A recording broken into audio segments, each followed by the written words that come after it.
Une affaire au retentissement considérable. Elle a ouvert la voie à la libération de la parole des victimes d'abus sexuels dans l'Église. Elle a provoqué aussi la chute du cardinal Barbarin. L'affaire Prena à partir d'aujourd'hui devant la justice. Bonjour Jean-Luc Boujon. Bonjour. Vous suivez cette affaire depuis qu'elle a éclaté il y a près de 5 ans et vous allez suivre ce procès de Bernard Prena, cet ancien prêtre, chef des scouts de Sainte-Foy-les-Lyons, accusé d'agression sexuelle sur 10 mineurs dans les années 80 et 90. Ce qu'il faut bien comprendre, Jean-Luc, c'est que Bernard Prena a longtemps été une figure de l'église lyonnaise. Absolument, Mathieu. Une référence durant 20 ans, des années 70 au début des années 90. C'est bien simple, à cette époque dans le diocèse, on ne jure que par le père Prena, un homme à poigne qui dirige ses scouts de Sainte-Foy comme un chef militaire, un homme imposant physiquement, énergique, qui chante fort dans la chorale et donc qui inspire confiance aux parents de cette banlieue chic de Lyon qui n'hésitent pas à lui confier leurs enfants. Des enfants qui donc pour certains deviennent ses victimes.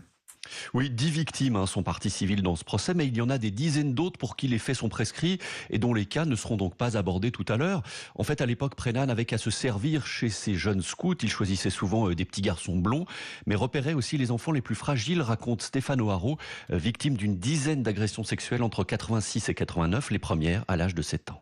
Vu que j'étais déjà un petit peu isolé, placé en famille d'accueil, il a pu sentir en moi une possibilité de faire sa proie, sous prétexte de l'aider à ranger une salle. Il m'a entraîné dans cette salle et il a commencé à me serrer contre lui, à me caresser. Il enlevait les ceintures, il déboutonnait les boutons et puis il essayait de nous caresser le sexe, de nous embrasser en même temps. Dans le car ou même lorsqu'on marchait en groupe, il n'hésitait pas à nous mettre la main dans la poche du Bermuda et nous caresser le sexe. Ça arrivait assez régulièrement. Au sein de Saint-Luc et de Sainte-Foy-les-Lyons, il se cachait pas, et puis même dans le car et dans les sorties, non, il se cachait pas. C'était plus ou moins à la vue de tout le monde, quoi. Voilà, Prena vivait dans une sorte d'impunité où beaucoup savaient ou se doutaient de quelque chose, mais personne ne disait rien.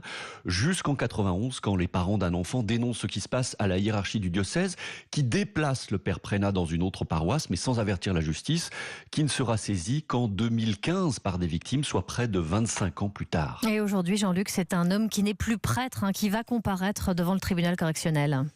Effectivement, il a été révoqué définitivement par l'Église l'été dernier, mais dès 2015, on lui a retiré toute charge dans une paroisse et toute activité auprès des jeunes. Malgré tout, aujourd'hui, l'Église n'a pas complètement lâché Bernard Prena, bientôt 75 ans. Depuis 5 ans, c'est elle qui lui fournit un logement et un petit complément de retraite.